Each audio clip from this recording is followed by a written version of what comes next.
जलंधर को पाने के बाद भी वृंदा सती थी और धुंधली को पाने के बावजूद भी आत्मदेव आत्मदेव था।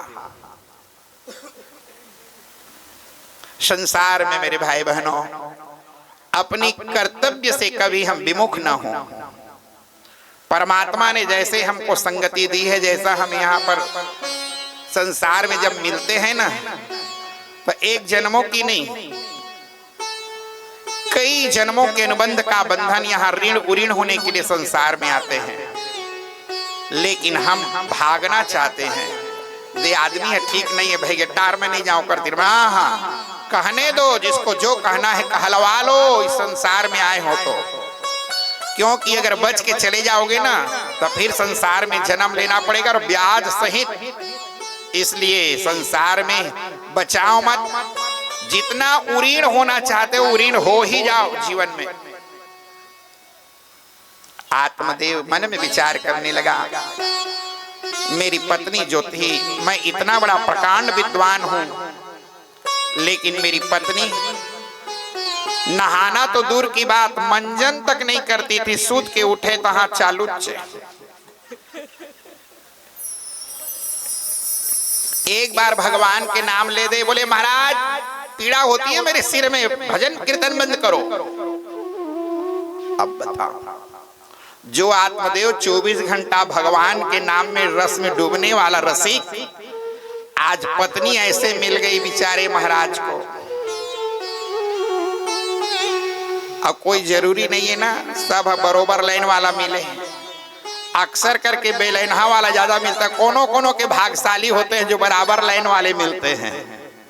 नहीं तब एक जन तुलसी पत्ता के चरणामृत में डूबे रहते थे, एक जन बिहन्ने ले अपन बोतलामृत में डूबे रहते। और ऐसे घर में 36 की आंकड़ा में भी लोग जी रहे हैं और जीना पड़ता है और जीना पड़ेगा। भगो मत, अनमोल तेरा जीवन यूं ही गवा रहा है। आज ये संसार एक अनमोल जीवन है मेरे भाई बहनों। किस ओर तेरी मंजिल, किस ओर जा रहा है, हम किस ओर हमारी मंजिल है और हम किस ओर जा रहे हैं। ये संसार है, सबको मंजिल नहीं मिलती, कई प्रकार की अड़चने आती हैं। मत तू हिम्मत हार, जुए के नीचे गर्दन डाल, जुए के नीचे गर्दन डाल। भरी पड़ी है जीवन गाड़ी, बोझ तू ढोता चल, जुए के नीचे गर्दन डाल, जुए के नीचे गर्दन डाल। ये संसार एक जुआ है मेरे भाई बहनों। कभी कभी हारना पड़ता है तो कभी कभी जीत मिलती है, कभी तो अपनों से हारना पड़ता है। और एक बात बताऊं, जितना अपने लोग हराते हैं ना, उतना दूर के लोग नहीं हराते जी। आदमी के माँ बाप का सिर कभी नहीं झुकता, लेकिन जब का लइका मन के पारी आते ना तो ओंदराए लपड़ जाते, मोरे तो का करो महाराज। ये संसार की रीति और नीति है। जो डंके की जीवन जीता था और लइकन के प्रभुता आते ना, नहीं माने काय करिए। तो जितना अपनों के कारण झुकना पड़ता है उतना पराये के लिए झुकना नहीं पड़ता। ये संसार है, ये रीति और नीति है मेरे भाई बहनों।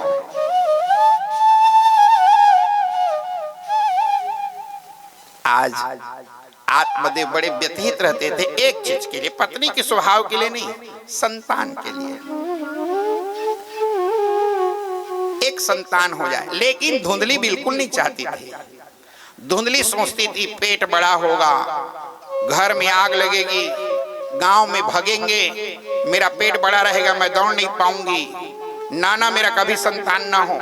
कई लोग तो बहुत प्रसव पीड़ा होती है, दर्द में मरते कर आते रहते हैं, ना बाबा कभी जिंदगी में मेरा संतान ना हो, ये चाहती थी।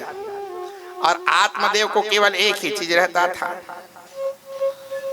कि अपुत्रस्य गतिर्नास्ते, कम से कम एक पुत्र हो जाए महाराज। साधु बाबा जा रहे थे, साधु बाबा की टोलियों में जाकर के चरण को पकड़ के आत्मदेव रोने लगा। मां महाराज, गर ज्यादा नहीं पर एक ही हो और नाम चलाने वाला हो और निज कुल का उजियाला हो और वंश बढ़ाने वाला हो, एक बेटा दे दीजिए महाराज। साधुओं ने माथे की रेखा को देख करके कहा, एक 7 जन्म तक तेरा एक भी बच्चा नहीं है। ब्राह्मण देवता तो व्याकुल हो गए।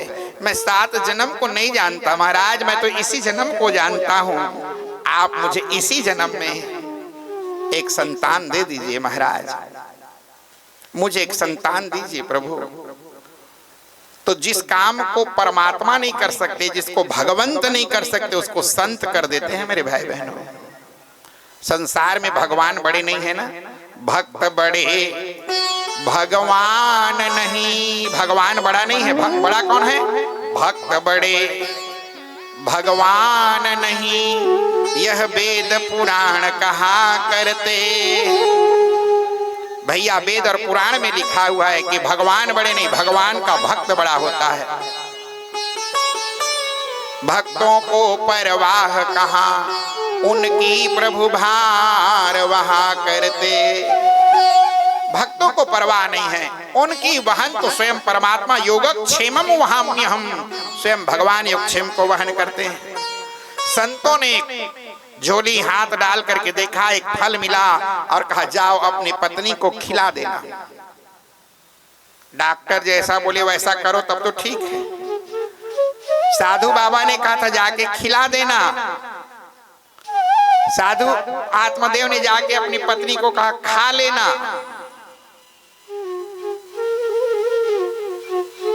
धुंधली पूछी, गोल बाजार वाला है, सेव है किसना ही नहीं, महाराज के प्रसाद है। तो प्रसाद खाने से क्या होगा? तो बोले हमारे घर में बड़ा सुंदर बच्चा आ जाएगा। अरे बाप रे, रोने लगी चिल्ला चिल्ला के। बहन आई हुई थी, बोले क्यों, क्या हुआ दीदी, क्यों रो रही हो? बोले देखना तेरे भांटो ये फल लेकर के आ, इसको खाऊंगी तो बच्चा पैदा हो जाएगा, इसके लिए तू रोती है। बोले चिंता मत कर, 1 महीना की गर्भवासा भी मैं हूं दीदी। इस फल को लाओ, प्रैक्टिकल करके देखते हैं, गौ माता को खिला के सच में बच्चा होता है कि नहीं। जीवन में कभी परीक्षा मत लेना मेरे भाई बहनों, कभी भगवान की और भगवान के प्रसाद की परीक्षा मत लेना। जिन जिन लोगों ने भगवान के प्रसाद का परीक्षा लिया, उसके जीवन अंततः बहुत कष्टकारी हुआ। जीवन में प्रसाद का सम्मान करें। प्रसादे सर्व दुखानाम हानिरस्योपजायते। प्रसाद संकटों को दूर करने वाला होता है। चाहे कलावती और लीलावती की कथा आप लोगों ने सुना होगा। जब कलावती प्रसाद का परित्याग करके जाती है तो पति नाव सहित अदृश्य हो जाता है और उसी भगवत शरणागति में जाने के बाद उसको पति की प्राप्ति होती है। राजा चंद्रकेतु की कथा आपने, तुंगध्वज की कथा श्रवण किए होंगे। जो गोप ग्वालों की कथा की प्रसाद का परित्याग करके घर में जब आकर के देखा तो उनकी रानियां और उनके सैकड़ों बच्चे मरे पड़े हुए थे, लेकिन यही प्रसाद है जो उनको पुनः संसार में उनकी पत्नियां और उनके बच्चे पुनः प्राप्त हुए। मेरे भाई बहनों, जीवन में कभी प्रसाद का परित्याग मत करना, कभी अवहेलना मत करना, कभी अपमान मत करना प्रसाद। लेकिन प्रसाद की प्रैक्टिकल किया जा रहा था। गौ माता को खिला दिया गया और पेट में कपड़ा भरने लगी। 2 महीना, 3 महीना, 4 महीना, 5 महीना, 6 महीना, 9वां महीना हो गया। आत्मदेव बड़े प्रसन्न थे, अब मेरे घर में बच्चा पैदा होने वाला है। समय गुजरने लगा। जब समय गुजर रहा था, ठीक उसी समय की बात है। महाराज जी बतलाए कि राजन, जब समय गुजर रहा था, 9 महीने के बाद बहन का बेटा हुआ। उस बहन के बेटे को लाके गोद में दीजिए, कपड़े को छोड़ के कहा, स्वामीनाथ मुझे पुत्र रत्न की प्राप्ति हुई है। आत्मदेव गदगद हो गए। नारी चरित्रम पुरुषस्य भागम दैवो न जानीत कुतो मनुष्य।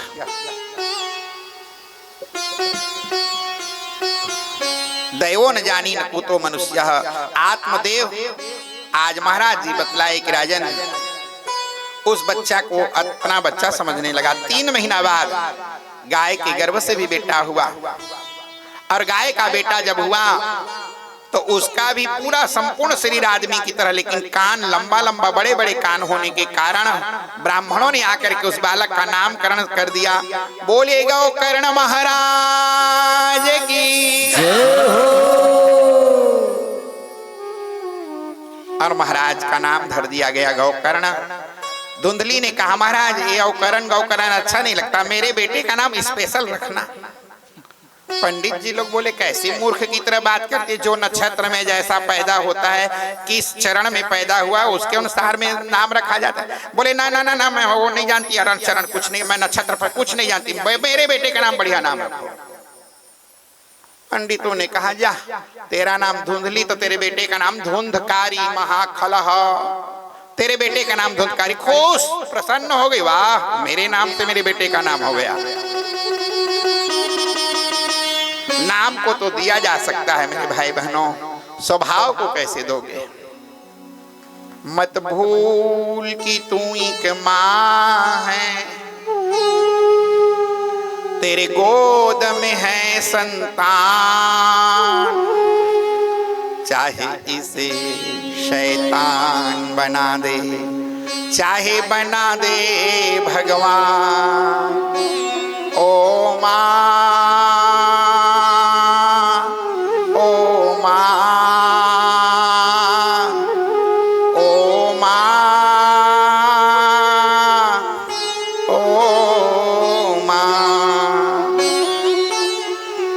मत भूल कि तू एक माँ है। अरे ओ माँ मत भूलना, केवल तू साधारण नहीं है माँ, तू कौशल्या नंदन माँ है, देवकी नंदन माँ है। आज बच्चे का नाम माता के नाम से लिया जाता है। माता निर्माता होती है मेरे भाई बहनों। चाहे तो माँ अपने बच्चे को डर से डॉक्टर बना दे, चाहे डर से डाकू बना दे। आज चाहे तो माँ अपने बच्चे को साधु बना दे। इसलिए माँ का स्वभाव बच्चे के ऊपर आता है, इसलिए प्रथम गुरु होती है माँ। इसीलिए तो भगवान को नमस्कार, भगवान को धन्यवाद नहीं, धन्यवाद तो कौशल्या को दिया गया ना। धन्य धन्य कौशल्या माता और मंगल मूर्ति महान, और जिसने देकर जन्म राम को बना दिया भगवान। आदर्शों का पाठ पढ़ाकर मर्यादा का जाप, 4 दिशाओं में फैली है जिसका पुण्य प्रताप। जिसकी अंतः की उजास से हुआ विश्व कल्याण, अधन्य धन्य कौशल्या माता मंगल मूर्ति महान। उस धन्य है उस माँ को जिन्होंने अपने बेटे को राम बना दिया, जिन्होंने अपने बेटे को श्याम बना दिया। मत भूल कि तू एक माँ है। मत भूलना मेरी बेटियों, अगर तुम चाहोगे तो अपने बेटे को राम बना दोगी, अपने बेटे को कृष्ण बना दोगी। अगर कैकसी बन जाओगी तो रावण पैदा होगा। अगर संसार में शूर्पणखा कैकई आदि जब बनोगे ना तो आपके बच्चे मुश्किल में पड़ जाएंगे। भक्त होने के बावजूद भी भरत को रोना पड़ जाएगा माँ के कारण। इसलिए मत भूल कि तू एक माँ है। दोनों बच्चे पल बढ़ के तैयार होने लगे। उसी गौ माता के दूध को धुंधली अपने बेटे को पिला देती थी, और वो बेचारा गाय का जो बेटा था गौकर्ण था। रहे भरोसा राम के पर्वत में हरियाण, लेकिन भगवान के भरोसा। और गौकर्ण बचपन से बहुत विद्वान था, और धुंधली अपने बेटे धुंधकारी को अपना अधिकार बतलाने लगी। दुनिया के जितना कुकर्म था उस धुंधकारी में आने लगा बचपना अवस्था से। जब धुंधकारी में समस्त कुकर्म जब आने लगा, जुआ वही खेलता था, वेश्यागमन वही करता था, शराब वही पीता था, जुआ वही खेलता था, ऐसी कोई दुराचरण नहीं बचा जो उस धुंधकारी के। एक दिन तो पिताजी को बड़ी तकलीफ हुई और पिताजी इतना तकलीफ हुए कि आत्महत्या करने के लिए जाने लगा। जब आत्महत्या करने के लिए जाने लगा, मन में विचार करने लगे। जब पिता के भाव को देख करके गौकर्ण समझ गए कि पिताजी को आत्मग्लानि हो रही है। कहाँ जा रहे? बोले आत्महत्या करने जा रहा हूं। बेटा मत जा पिताजी, 2 मिनट रुक जाओ, फिर चले जाना।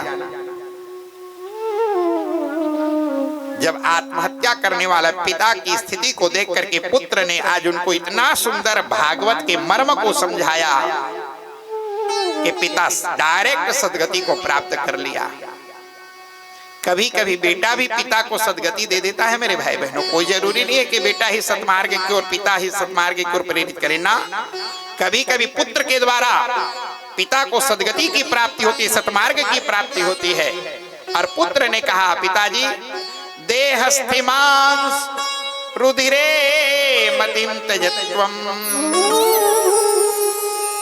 इसका मतलब होता है गौकर्ण भागवत।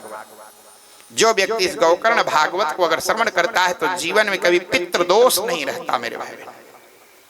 इसलिए अगर हो सके तो गौकर्ण भागवत की पाठ 2 श्लोक जरूर अपने जीवन में इसको उतारो।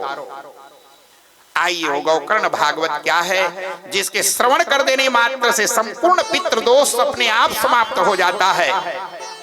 आइए सभी लोग दोनों हाथ जोड़ लीजिए और बड़े भाव के साथ रीढ़ की हड्डी सीधा करके बैठ करके दोनों हाथ जोड़ करके देहस्थिमान् सुरुधिरे भिमतिं त्यजत्वम् जाया सुतादिषु ममता विमुञ्च्य पश्यानिशं जगदिदं क्षणभङ्गनिष्ठः वैराग्यरागरसिको भवभक्तिनिष्ठः धर्मं भजस्व सततं त्यज लोकधर्मान् सेवस्य साधु पुरुषान् जहि काम तृष्णाम् अन्यश्च दोष गुण चिंतनमासु मुक्त्वा और सेवा कथा रसमहो नितराम पिबत्वम्। सेवा कथा रसमहो नितराम पिबत्वम्। बोले भागवत महापुराण की जय हो। ये भागवत का बड़ा सुंदर मर्म है मेरे भाई बहन। पिताजी देहस्थिमांस रुधिरे भिमतिं त्यजत्वम्। देह अस्थिमांस में अपने मन को लगा करके पिताजी आप इसके मन को हटाइए। आप जाया सुतादिषु ममता विमुञ्च्य। जाया कहते पत्नी को, सुत कहते हैं पुत्र को। कब तक पत्नी के पीछे पड़े रहोगे, कब तक पुत्र के मोह में पड़े रहोगे पिताजी। पश्यानिशं जगदिदं क्षणभंगनिष्ठा। ये संसार क्षणभंगुर जीवन की कलिका। कल प्रात को जाने खिली न खिली, रटले हरि नाम हरि रसना, फिर अंत समय में हिली न हिली। इसलिए इस क्षणभंगुर जीवन को ज्यादा लंबा देर तक नहीं, क्षण क्षण पल पल उस परमात्मा का स्मरण करते रहिए पिताजी। पश्यानिशं जगदिदं क्षणभंगनिष्ठा वैराग्य रागरसिको भवभक्तिनिष्ठा। और क्या करें? धर्मं भजस्व। धर्म के साथ भगवान का भजन कीजिए पिताजी। त्यज लोक धर्मान। इस संसार के लोक धर्म का परित्याग कर दीजिए। और करूं क्या? तो सेवस्य साधु पुरुषान् जहि काम तृष्णाम्। बड़े बड़े संतों और साधुओं की आप संग कीजिए, उनकी सेवा कीजिए महाराज जी। और अन्यश्च दोष गुण चिंतनमासु मुक्त्वा। दूसरे के 2 चीज को कभी ध्यान मत देना, दोष और गुण। कत को गुणवान है तब वो पीछू मत पड़ना, और कितनों भी दोष हो तो भी मत पाछू पड़ना। उसका दोष वो नरक जाए, उसका गुण वो वैकुंठ जाए। हमको अपना देखना है, हमको दुनिया के पीछे नहीं पड़ना है। हमारा एक क्षण, हमारा एक पल भगवत भजन के बिना, भगवत स्मरण के बिना तेरा पल पल बीता जाए मुख से जप ले नमः शिवाय। तेरा क्षण तेरा पल बिल्कुल बीतने न पाए। ओम नमः शिवाय, ओम नमः शिवाय। तेरा पल पल बीता जाए, मुख से जप ले नमः शिवाय। तेरा पल पल बीता जाए, मुख से जप ले नमः शिवाय। तेरा पल पल बीता जाए, मुख से जप ले नमः शिवाय। तेरा पल पल बीता जाए, मुख से जप ले नमः शिवाय। नमः शिवाय, ओम नमः शिवाय, ओम नमः शिवाय, ओम नमः शिवाय, ओम नमः शिवाय, ओम नमः शिवाय, ओम नमः शिवाय, ओम नमः शिवाय, ओम नमः शिवाय, ओम नमः शिवाय, ओम नमः शिवाय, ओम नमः शिवाय। जीवन में क्षण क्षण पल पल बिल्कुल बीतने मत दो। भागवत हमें 7 दिन तक यही बात बार बार प्रयास करती है कि निरंतर स्मरण करो, निरंतर स्मरण करो। क्षणभंगुर आज पिताजी देहस्तिमांस रुद्रे विमतिम त्यजत्वं जाया सुतादि सुममता विमुंच पस्यानि सम जगदिदं क्षणभंगनिष्ठा वैराग्य राग रसको भव भक्तिनिष्ठा धर्मं भजस्व सततं त्यज लोक धर्मान् सेवस्य साधु पुरुषान् जहि काम अन्यस्य दोष गुण चिंतनमास मुक्त्वा सेवा कथा रसमहो नितरां पिबत्वम्। निरंतर पान कीजिए किसका? भगवत कथामृत का पान कीजिए आप। आज महाराज जी बतलाए कि राजन इस प्रकार से, और वहीं धुंधकारी के इसके बिछोह में पिताजी को आत्मग्लानि हुई आत्मदेव को, और वहीं आत्मदेव गौकर्ण महाराज के अज्ञान उपदेश के माध्यम से संतों की सेवा करते हुए परम धाम को प्रस्थान किए। और इस प्रकार पिता के न रहने पर माता जी को प्रताड़ित करने लगा। भाई भी जंगल की ओर चले जाके भजन करने लगा। माँ को प्रताड़ित करने लगा। माँ की पूरे चीज को, संपत्ति को उठा करके वेश्याओं को दे दिया गया। धुंधली जो थी वो भी सूखे कुएं में जाके कूद के आत्महत्या कर लेती है। देखो, अगर बच्चे को कुसंस्कार दोगे ना तो माँ को आत्महत्या करना पड़ता है। कब? जब बच्चा अच्छा नहीं होगा तब। तोर बबला पानी मत दे, तोर बूढ़ी दाई कर मत बोल, तब फिर चिंता मत कर। आज वो दादी और दादा को पानी नहीं देगा, बोलेगा नहीं ना, तो कल तुम्हारे लिए भी वही लागू करेगा। कभी जीवन में ऐसा संस्कार बच्चों को मत देना जो तुम्हें स्वीकार ना हो। जो तुम्हें अच्छा लगता है वही बच्चों को देना। आज यही स्वीकार। एक ही बात याद रखना मेरे भाई बहनों, भागवत की कथा अकल्पनीय है, अद्वितीय है। भागवत की कथा, भागवत की कथा को सुनने के बाद हमारे परिवार में स्नेह, प्रेम, एक दूसरे के प्रति दिव्य भाव प्रकट होनी चाहिए। ये भागवत की कथा जीवन को सरस बनाती है, नीरस नहीं बनाती। इसलिए कथा को दत्त चित्त होकर के बड़े भाव से आज इन्होंने मन में विचार किया। जब अकेले हुआ तो एक दिन बेस्या लोग सोचने लगे कि चोरी करना प्रारंभ कर, जब पकड़ा जाएगा तो हम लोग भी अंदर चले जाएंगे। तो मिट्टी तेल के कपड़े मुंह में ठोस दिए और भक से आग लगा दिए। अब भर भर भर भर जल भर करके उसी समय धुंधकारी की प्राणांत हो जाती है। लेकिन कहा जाता है जो जिसकी आत्महत्या के द्वारा, मर्डर के द्वारा जिसका प्राण छूटता है उसको दुर्गति होनी पड़ती है। वो प्रेत की योनि में आ गया।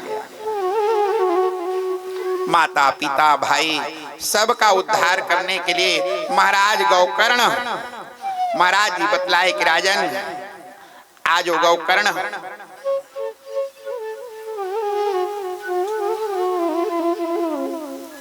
गौकर्ण जो था गया जी में जाकर के श्राद्ध तर्पण करने लगा। जब गया जी में श्राद्ध तर्पण आदि करने के बाद महाराज जी बतलाए कि राजन घर में आके देखे तो प्रेत के रूप में था। धुंधकारी ने रोने लगा। धुंधक ने रो कर कहा करो लाख व्रत दान, लेकिन मिट सकता नहीं नर का कर्म प्रधान। लाओ तिल भर खाओ सिल भर तो घर में अन्न न जुड़ता है। तंत्रों से व्याधि न टलती है, फूंक से पहाड़ ना टलता है। मेरे उन घोर कुकर्मों को हर सकते हैं व्रतदान नहीं। अब प्रभु की न्यायशाला है वह कोई रिश्वत का दुकान नहीं। भैया मेरा उद्धार कीजिए। तो गया श्राद्ध में बोले नहीं भैया मेरा उद्धार जी न साइकिल के एक्सिल पहुंचते पहुंचते छिट्टा गया हो ना अटन्हा साहब उनमें छूटने वाला, उसके लिए विशेष मेहनत करना पड़ेगा। मेरी पाप इतनी पहाड़ जैसा है जो फूंक से टलने वाला नहीं है पिताजी आज भाई जी, इसलिए कुछ ऐसा उपाय करो। गोकर्ण ने कहा चिंता मत करो। प्रातःकालीन बेला में सूर्य नारायण भगवान उदयमान हो रहे थे, उनको स्तंभित करके बोले मेरे भाई का उद्धार बतलाइए। तो सूर्य नारायण ने कहा जाओ सत्कर्मम कुरु। सत्कर्म कहाँ है महाराज? बोले श्रीमद् भागवत महापुराण। इसी का वाचन अपने भाई को सुना दो। तो बोले कैसे सुनाऊं? भागवत सुनने का विधान क्या है? तो बोले भागवत सुनने का केवल विशेष विधान को ध्यान लगा करके सुनना। कभी भी भागवत श्रवण करने की इच्छा हो तो अपने परिवार में इसकी चर्चा करें, पति पत्नी में, पुत्र पुत्री में, और फिर पूरे परिवार में इसकी चर्चा को रखना चाहिए। और परिवार के बाद में मोहल्ले वालों का भी सलाह लेना चाहिए और शुभ मुहूर्त शुभ घड़ी निकलवा करके भागवत के लिए शुभ मुहूर्त में भागवत का कार्यक्रम करना चाहिए। गोकर्ण ने कहा मैं किसके पास जाऊं, मेरा तो कोई परिवार नहीं, माता पिता सब गुजर गए, भाई भी गुजर गया। उन्होंने गांव वाले को एकत्रित किया। गांव वालों ने कहा इतनी बड़ी भव्य आयोजन करने जा रहे हैं, हम गांव भर के लोग सहयोग करेंगे। और गोकर्ण जब भागवत की वाचन प्रारंभ किया तो उस कथा के वाचन के समय पर महाराज जी बतलाए कि राजन जब कथा वाचन हो रहे थे तो प्रथम दिन के कथा में वो जब गोकर्ण के सामने में प्रेत रूपी आया कर बोला भैया कहाँ बैठूं, तो इस 7 गांठ का बांस था उसी में बोले इसी में बैठ जाओ। और प्रथम दिन की कथा में प्रथम पुर फटाक से फूटा और दूसरी पुर में जाके बैठ गया। दूसरे दिन तीसरे दिन 7 दिन में वो बांस चररररररर फटा और घुसा था प्रेत बन के और निकला तो परमात्मा बन करके निकला। सब दर्शक थकित चकित हुए, ये अद्भुत रूप निहार उठे, लेकिन उसमें से कितनों ने यह अन्याय पुकार उठे।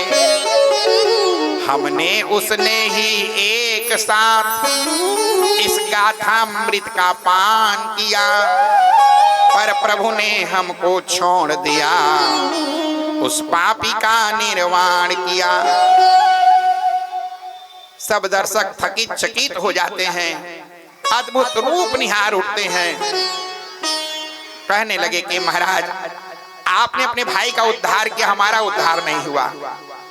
उत्तर में कहा गोकर्ण ने बेशक सब बात बराबर है, सुनने की सुनते हो तो सुनने में अंतर है। क्या अंतर है?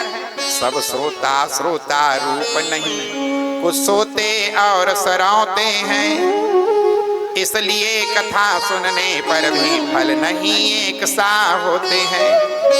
तो क्या करें?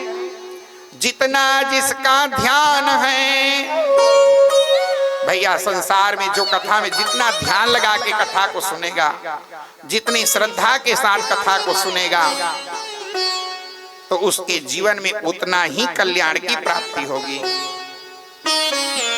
अपना अपना ध्यान है, अपना अपना ज्ञान, और जितना जिसका प्रेम है उतना ही कल्याण।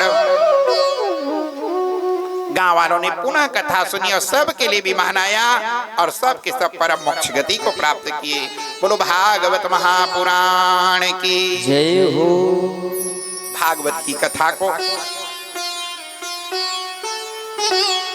श्रवण करने वाले हर व्यक्ति को चाहिए, केवल यजमान का ठेका नहीं है। पंडाल के अंदर जितने लोग बैठे हैं ये सब के लिए नियम लागू होना चाहिए,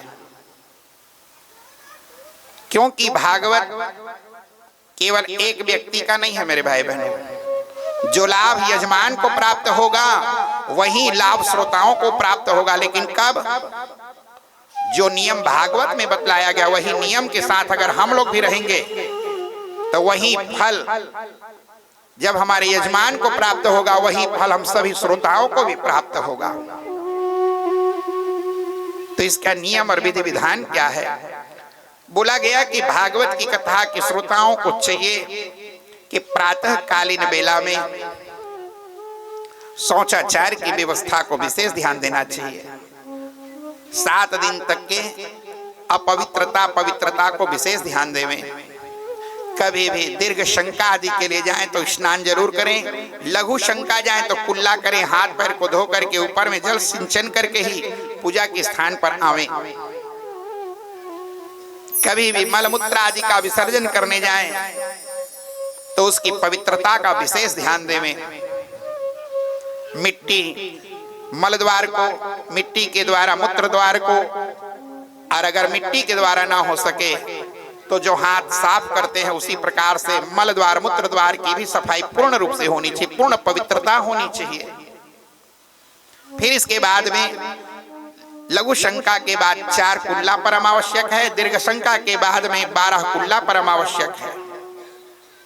फिर उसके बाद में शरीर को पवित्र करने के बाद तालाब में स्नान करते हैं या सरोवर में स्नान करते हैं या नदी में स्नान करते हैं या घर में स्नान करते हैं, उसमें गंगा का आवाहन जरूर होना चाहिए। गंगे च यमुने चैव गोदावरी सरस्वती नर्मदे सिंधु कावेरी जलेस्मिन् सन्निधिं कुरु। ये आवाहन करना चाहिए, गंगा आदि नदियों का आवाहन करके और उस जल को प्रणाम करके, हे गंगा मैया, जो आप में डुबकी लगाने से जो फल प्राप्त होता है वो इसी स्नान से हमें प्राप्त हो जाए। माँ, स्नान को करना चाहिए। स्नान करने के समय पर अगर गले में अगर तुलसी की माला हो या रुद्राक्ष की माला हो तो उसे संपूर्ण विश्व के तीर्थों का स्नान का फल उस व्यक्ति को प्राप्त हो जाता है जो अपने कंठ में रुद्राक्ष या तुलसी धारण किए रहते हैं। इसलिए श्रोताओं को चाहिए कि 7 दिन तक एक क्षण और जिंदगी भर के लिए अपने शरीर से कभी तुलसी और रुद्राक्ष को कभी अलग न करें।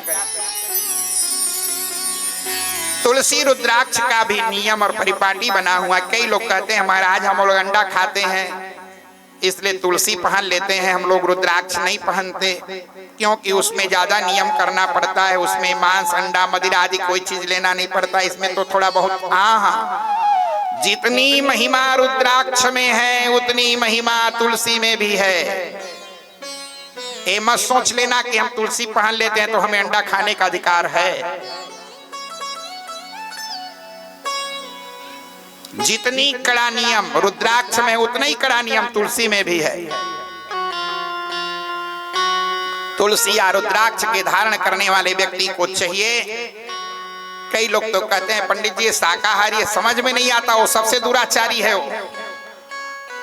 भ्रूण हत्या सबसे महापाप है। आप अंडा खा करके मुर्गी के भ्रूण हत्या कर रहे हैं।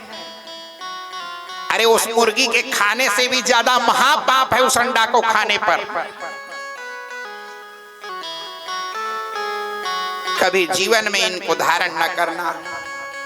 हम केवल 7 दिन के लिए नहीं बोल रहे हैं, आजीवन की बात करने जा रहे हैं। भागवत की कथा को केवल 7 दिन के लिए मत समझ लेना, ये भागवत आजीवन की कथा है। सुन रहे हो, इसको आजीवन के लिए उतार लेना। इसको तो इसको धारण करके स्नान करोगे तो संपूर्ण विश्व के तीर्थों का स्नान का फल प्राप्त हो जाएगा। और स्नान करने के बाद सूर्य नारायण को अर्घ्य जरूर दो। पूर्व दिशा की ओर तांबे की चरु लोटा जो भी हो गिलास, उसमें सूर्य नारायण को अर्घ्य दे दो। उत्तर दिशा की ओर मुंह करके समस्त ऋषियों को तर्पण कर दो और दक्षिण दिशा की ओर मुंह करके अपने पितरों का तर्पण रोज करो, रोज करो।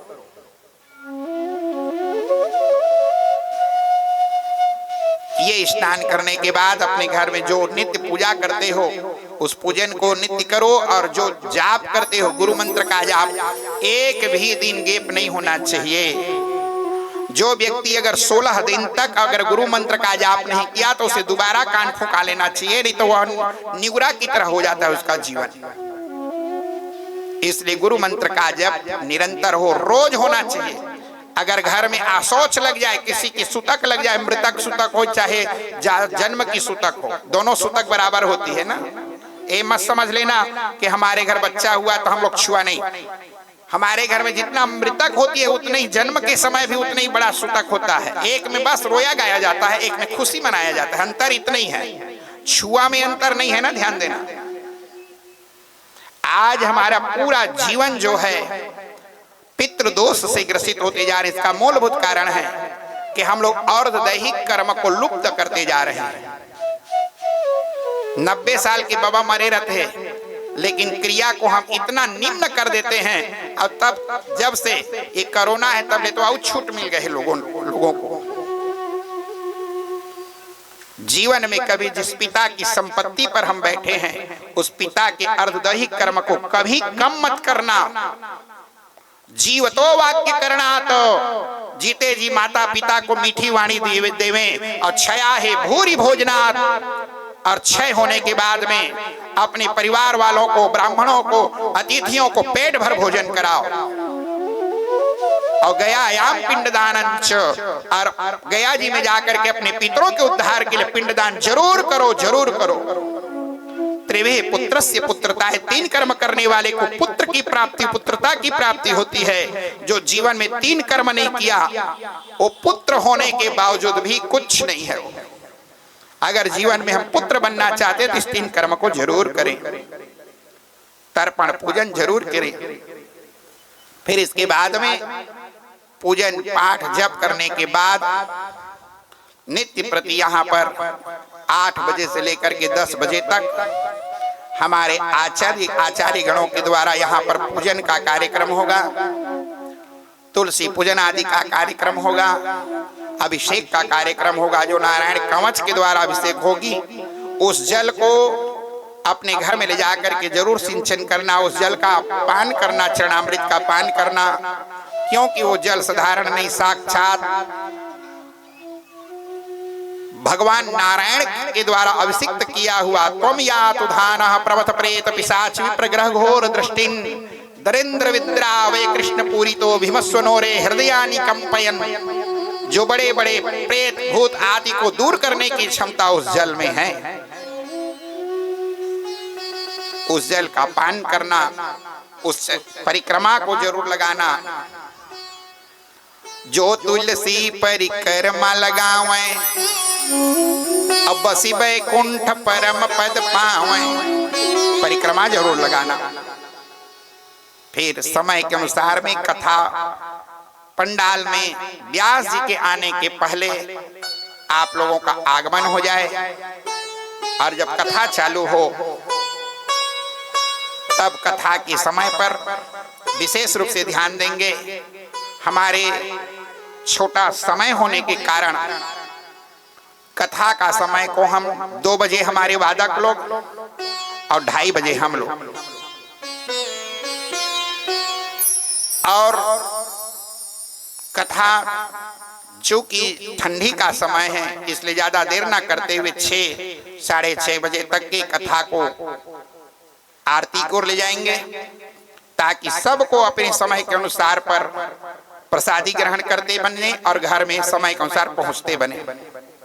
इस बात को ध्यान देते हुए, कथा का समय को ध्यान देते हुए, कल से सभी लोगों को इस समय के अनुसार उपस्थित होना है कथा श्रवण के लिए। लेकिन डिपॉजिट जरूर करा लेना। कई लोग सोचने लगे महाराज डिपॉजिट 7 दिन के अंदर मोड़वा दी का है। चिंता मत करो, मैं वो डिपॉजिट की बात नहीं कर रहा हूं, जीवन बीमा वाला नहीं है, ये दिव्य बीमा है। अगर आप स्वयं आ रहे हो तो 10% आपको कथा श्रवण का लाभ प्राप्त होगा। अगर आप 2 व्यक्ति को लेके आ रहे हो तो 20%, 10 व्यक्ति को ला रहे हो तो 100/100% आपको भागवत कथा का लाभ प्राप्त होगा। इसलिए कभी भी अपने आसपास पड़ोस परिवार जो भी कथा के श्रोता जो चल नहीं पाते उसको मोटरसाइकिल में बैठाओ, उनको कार में बैठाओ और कह देना दादी दादा हम तुमको ऐसा तीर्थ लेकर के जा रहे हैं जो 68 करोड़ तीर्थ जहां पर साक्षात विराजमान है। सकल तीर्थ तह बसत है जहां हरि कथा प्रसंग। संपूर्ण विश्व का तीर्थ जहां पर भगवत कथा होती है वहां पर विराजमान हो जाती है। इसलिए जो चल भी नहीं सकते उनको भी कथा पंडाल में लेकर के लाओ, क्योंकि ज्यों ज्यों पग आगे धरे तो कोटि न यज्ञ समान। जब आप पंडाल की ओर अपने कदम को बढ़ाते हो ना तो करोड़ों करोड़ों यज्ञ फल की प्राप्ति आप लोगों को प्राप्त होगी। इसलिए इस 7 दिन तक अपने आप को पूर्ण रूप से भाव से परिपूर्ण रखना। 7 दिन तक वैसे तो भोजन की व्यवस्था भागवत में नहीं लिखी गई है, कहा गया है कि 7 दिन तक थूक ना घूंट के। तो बोले महाराज पहली बता रही तो इतना वाला कठिन वाला तब तो नहीं हो सके। तो बोले अगर आप ऐसा नहीं रह सकते तो घी पी के रह जाओ 7 दिन तक। महाराज वो मनी बने कसकर टेढ़वाते तो फिर दूध पी के रह जाओ, और दूध पी करके भी अगर 7 दिन नहीं रह सकते तो फल खा के रह जाओ, और अगर फल खाने के बाद भी अगर आप नहीं रह सकते तो रोटी खा के रह जाओ। महाराज छत्तीसगढ़िया सब ले बढ़िया बिना भात के मन छुन छुन कर दे, तब फिर बढ़िया एक थारी भात खा लो, और एक बेरा मन नहीं मान मार है तो 3 बार खाओ, लेकिन कथा ध्यान लगा करके सुनो। कथा को कब ऐसा ना होने पाए कि शरीर माध्यम खलु धर्म साधनम, कभी चित्त अगर कहीं भोजन की ओर चली जाए तो भजन की लाभ प्राप्त नहीं होती। इसलिए भजन भोजन 5 कुतिया भजन में करत भजन में भंग, और ताको टुकड़ा दे के पाछो करो सत्संग। और जो कथा को बिगाड़ता है उसको तृप्त कर दो, और फिर उसके बाद भजन में बैठो, खाओ और गाओ। ये नहीं कि बिना खाए जितना खाओगे ठुमका उतना ही लगाओगे, इसलिए ठुमका लगाना पड़ेगा। तो ठुमका के लिए पेट भर खाना भी पड़ेगा। बिना ठुमका लगाए भागवत की कथा पूरी होने वाली बिल्कुल नहीं है। इसलिए बड़े प्रेम के साथ में भगवान का भजन करते हुए इस 7 दिन तक कथा को दत्त चित्त होकर के अगर भोजन भी करना पड़े तो पत्रावल्याम च भोजनम, सोने के थाली में भोजन करना चाहिए। अब आप लोग बोलो कि महाराज सोना की थाली कहाँ पाई? ओह में 24 कैरेट ना, 20-22 कैरेट के सोना नहीं, शुद्ध 24 कैरेट के थाली में भोजन करना।